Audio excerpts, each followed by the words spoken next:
अस्सलामुअलैकुम दोस्तों, तव्हांखे रूहे मन द वर्चुअल अकेडमी ते भली कार चऊं था।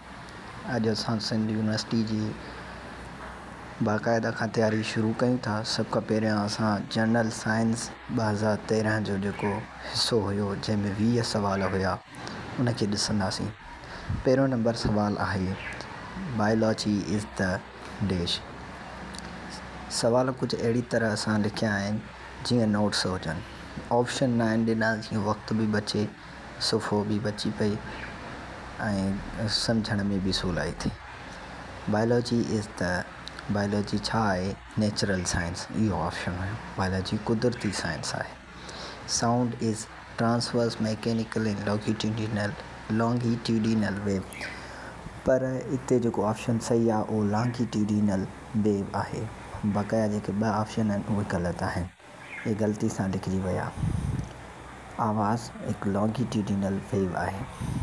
Mass of earth is 5.98 × 10⁻24 kg या 6 × 10⁻24 kg हूंदो आहे, यानी ज़मीन जो मायो। एटमिक वेट ऑफ Hg मतिलबु हाइड्रोगेरम मतिलबु मर्क्यूरी जो जेको एटमी वज़न आहे, एटमिक वेट, उहो आहे 200.59 मतिलबु 200.59।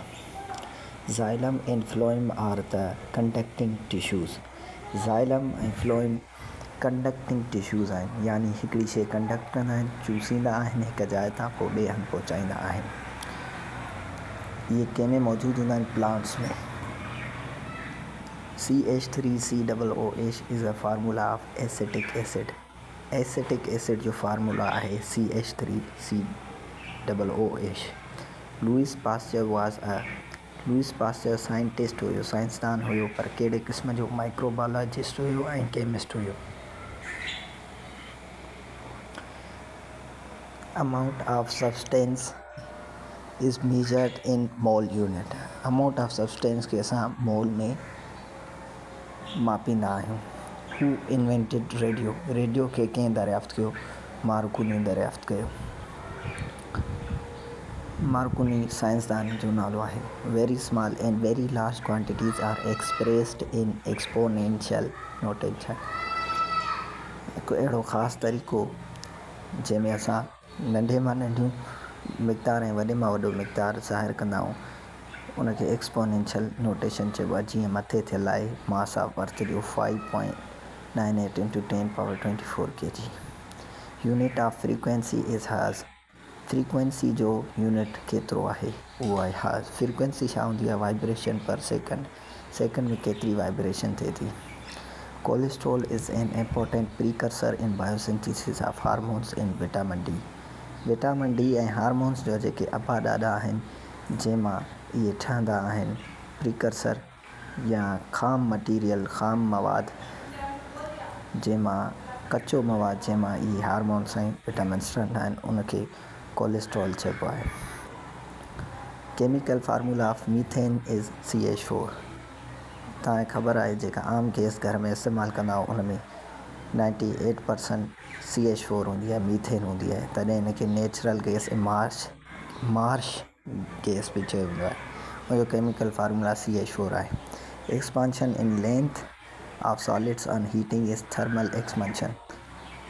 नरनि मादनि में जेको वधाउ थींदो आहे उन्हनि जी साइज़ में, उनखे गर्मी जी बुनियाद ते, गर्मी जे सबबु त उनखे थर्मल एक्सपांशन चइबो आहे। Relationship between the pressure and volume of a given mass of a gas at constant mass and temperature is Boyle's law. कंहिं बि गैस जो मास ॾिनल हुजे, यानी कांस्टेंट हुजे, ऐं टेम्परेचर खे बीहारियो वञे हिकु जाइ ते, त पोइ उनजो जेको प्रेशर ऐं वॉल्यूम हूंदो गैस जो, उन में जेको पंहिंजो तालुक़ ऐं निस्बत हूंदी, उनखे असां बॉयल्स लॉ जे ज़रिए ज़ाहिरु कंदा आहियूं। Energy currency of our body is ATP। यानी असांजे जिस्म में जेका करेंसी आहे, सिक्को आहे जेको हलंदो आहे, जंहिंजी वजह सां कमकार थींदा आहिनि, उनखे ATP यानी एडिनोसाइन ट्राइफॉस्फेट चयो वेंदो आहे। इन a long periodic table, elements are arranged in the increasing order of their atomic number। जेका असांजी हाणोकी पेरियोडिक टेबल आहे जंहिंमें 118 आहिनि आंसर उहे एटमिक नंबर जे वधंदड़ तरतीब सां रखिया विया आहिनि। यानी पहिरियां 1 2 3 4 मतिलबु पहिरें जो हाइड्रोजन जो 1 एटमिक नंबर, हीलियम जो 2, लिथियम जो 3 etcetera. Nucleic acid is present in mitochondria, nucleus and chloroplast. Nucleus में त न्यूक्लिक एसिड मौजूदु हूंदो आहे, पर माइटोकॉन्ड्रिया खे पंहिंजी हूंदो आहे न्यूक्लिक एसिड ऐं क्लोरोप्लास्ट खे पिणु। Sugar and phosphate is the backbone of DNA। DNA जा शुगर ऐं फास्फेट जेके आहिनि बैकबोन आहिनि ऐं कोर जेको हूंदो आहे विच हुनजो उहो नाइट्रोजनस बेसिस हूंदा आहिनि। The basic unit of cell is life. ज़िंदगीअ जो जेको बुनियादी एको जीअं घर जो सिर हूंदी आहे तीअं ई ज़िंदगीअ जो सेल हूंदो आहे। उमेदु कयां थो तव्हांखे सम्झ में आयो हूंदो। इंशाअल्लाह ईंदड़ लेक्चर में मिलंदासीं। अल्लाह हाफ़िज़।